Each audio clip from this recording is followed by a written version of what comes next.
ഇപ്പോൾ O Rajagopal MLA മാധ്യമങ്ങളോട് സംസാരിക്കുകയാണ്. തത്സമയ സംപ്രേഷണം. അടിച്ചമർത്താനും അവരുടെ പ്രവർത്തനത്തിന് തടസ്സമുണ്ടാക്കാനും അതിനുവേണ്ടി ലക്ഷ്യം വെച്ചുകൊണ്ട് പ്രവർത്തിക്കുകയാണ്.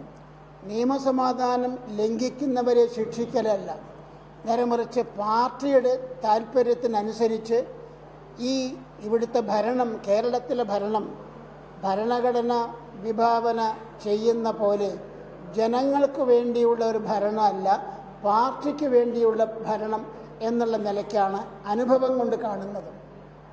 ഈ സാഹചര്യത്തിലാണ് ഇവിടെ നമ്മൾ കാണുകയുണ്ടായി, ഇവിടെ ബന്ദിന് ആഹ്വാനം കൊടുക്കുകയുണ്ടായി. കാരണം സമാധാന ചർച്ച നടത്തി സമാധാനം ഉണ്ടാകുമെന്നുള്ള പ്രതീക്ഷ നിൽക്കുന്ന അവസരത്തിലാണ് പാർട്ടിക്കെതിരെ വളരെ ഭീകരമായിട്ടുള്ള അക്രമം നടക്കുകയും പാർട്ടിയുടെ പ്രവർത്തകന്മാരുടെ 6-7 BJPയുടെ കൗൺസിലർമാരുടെ വീടുകൾ ആക്രമിക്കുകയുണ്ടായി. അതൊന്നും പ്രശ്നമല്ല, അതിന് പോലീസ് കൂട്ടുനിൽക്കുന്നു. പോലീസ് വഴി കാണിച്ചു കൊടുത്തുകൊണ്ട് സംരക്ഷണം ഉറപ്പുവരുത്തുന്നു അക്രമകാരികൾക്ക് വേണ്ടിയിട്ട്. ഇങ്ങനെ നടക്കുമ്പോൾ എങ്ങനെ സമാധാനം ഉണ്ടാക്കാൻ സാധിക്കും? അക്രമം ചെയ്യുന്ന ആൾക്കാരെ ശിക്ഷിക്കേണ്ട, തടയേണ്ട ചുമതലയുള്ള പോലീസ് പാർട്ടി താൽപ്പര്യം സംരക്ഷിക്കാൻ വേണ്ടി മാത്രം അതിന് വിലങ്ങതടിയായി നിൽക്കുന്ന രീതിയിൽ പ്രവർത്തിക്കുന്ന കാഴ്ചയാണ് കാണുന്നത്. ഇതാണ് വാസ്തവത്തിൽ കേരളത്തിലെ നിയമസമാധാനം ഈ പ്രശ്നം ഇത്രയും വഷളാവാൻ ഇടയായിട്ടുള്ളത് എന്നാണ് എനിക്ക് തോന്നുന്നത്. കാരണം BJPയും മാർക്സിസ്റ്റ് പാർട്ടിയും ഇന്ത്യയിൽ മുഴുവൻ പ്രവർത്തിക്കുന്ന പാർട്ടികളാണ്. മറ്റെവിടെയും നടക്കുന്നില്ല, കേരളത്തിൽ മാത്രമാണ്. കേരളത്തിലാണ് പോലീസിനെ രാഷ്ട്രീയവൽക്കരിച്ചിരിക്കുന്നു. അതിൽ കുറേ വിഭാഗം ആൾക്കാർ നിയമാനുസൃതം പ്രവർത്തിക്കണമെന്ന് ആഗ്രഹിക്കുന്നുണ്ട്.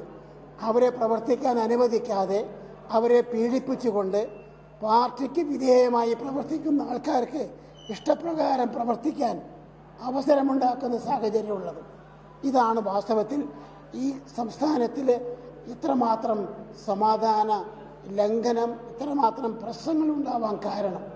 ഒരു കൊല്ലത്തിനകം 17 രാഷ്ട്രീയ കൊലപാതകം ഉണ്ടാക്കി. അതിൽ 13 BJPയുമായി ബന്ധമുള്ള ഹിന്ദുത്വ സംഘടനകളെ ആൾക്കാരാണ് കൊല ചെയ്യപ്പെട്ടിട്ടുള്ളത്. അപ്പോൾ ഇതിന് ഉത്തരം പറയേണ്ടത് ഈ പോലീസിനെ നിയന്ത്രിക്കുന്ന, ഭരണത്തിന് നേതൃത്വം കൊടുക്കുന്ന കക്ഷിക്കല്ലേ ഉത്തരം പറയേണ്ടത്. അവരതിനു പകരം സമാധാനം വേണം, ഞങ്ങളെ പറയുന്നത് വികസനം മുടക്കുകയാണ് എന്നൊക്കെ പറയുന്നത് തികച്ചും വസ്തുതയിൽ നിന്ന് ഒളിച്ചോടുകയാണ്.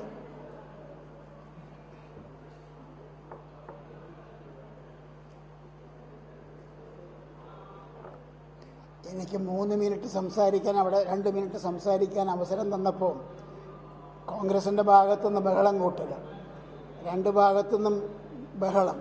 അത് കാരണം ഒച്ചയിട്ട് സംസാരിക്കേണ്ടി വന്നു. അതുകൊണ്ടാണ് ഇങ്ങനെ ഒച്ചയിടേണ്ടി വന്നിട്ട് ക്ഷമിക്കണം. ഏതായാലും ഈ പോക്ക് ശരിയല്ല. ഭരിക്കുന്ന ആൾക്കാർ എല്ലാവർക്കും വേണ്ടിയാണെന്നുള്ള കാഴ്ചപ്പാടിൽ ഭരിച്ചാൽ ഒരു പ്രശ്നമില്ല. ജനങ്ങൾ വേണ്ടത് സമാധാനമാണ്. അത് സഹായിക്കാനും സഹകരിക്കാനും തയ്യാറാണ്. BJPക്ക് ഇത്രയും ആൾക്കാരെ ബലി കൊടുക്കേണ്ടി വന്നിട്ടും, ഏറെ നഷ്ടങ്ങൾ അനുഭവിക്കേണ്ടി വന്നിട്ടുള്ളതും, എന്നിട്ടും സമാധാന ചർച്ചയ്ക്ക് പോയി സഹകരിക്കാൻ വേണ്ടി തയ്യാറാവുന്നുണ്ട്. സമാധാനമുണ്ടാക്കാൻ BJPക്ക് ആഗ്രഹമുണ്ട്. പക്ഷേ മാർക്സിസ്റ്റ് പാർട്ടിക്ക് അവർ കേരളത്തിലുള്ള ആധിപത്യത്തിന് കോൺഗ്രസിൻ്റെ പിന്തുണയുള്ളതുകൊണ്ട് ആ പിന്തുണ ഉപയോഗപ്പെടുത്തിക്കൊണ്ട് കേന്ദ്രത്തിനെതിരെ സമരം ചെയ്യാൻ, കേന്ദ്രത്തിനെതിരെ ജനവികാരം വളർത്തിയെടുക്കാൻ ഈ ഓരോരോ അവസരവും ദുരുപയോഗപ്പെടുത്താനാണ് മാർക്സിസ്റ്റ് പാർട്ടിക്ക് താല്പര്യം. അതാണ് ഇപ്പോൾ കണ്ടിട്ടുള്ളത്. ഇവിടുത്തെ ചർച്ചയിൽ കേരളത്തിലെ നിയമസമാധാനവുമായി ഒരു ബന്ധമില്ലാത്ത ഗുജറാത്തിലെയും ഡൽഹിയിലെയും മറ്റ് സംസ്ഥാനങ്ങളിലെ കാര്യങ്ങളുമൊക്കെ തന്നെ അതാണ് ഇവിടെ ചർച്ച ചെയ്തിട്ടുള്ളത്. ഏതായാലും അത് തെറ്റായിട്ടുള്ള പോക്കാണ് എന്ന് ചൂണ്ടിക്കാണിക്കാൻ വേണ്ടി ഞാൻ ആഗ്രഹിക്കുകയാണ്.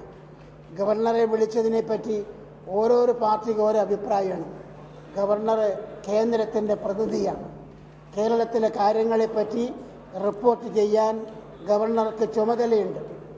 ആ ഗവർണർ റിപ്പോർട്ട് ചെയ്യേണ്ടത് പത്രവാർത്തകൾ വായിച്ചിട്ടാണോ, പാർട്ടികൾക്ക് അനുകൂലമായി നടക്കുന്ന പത്രവാർത്തകളുടെ അടിസ്ഥാനത്തിലാണോ ഗവർണർ സത്യസന്ധമായ റിപ്പോർട്ട് അയക്കാൻ പോകേണ്ടത് പ്രതീക്ഷിക്കുന്നത്.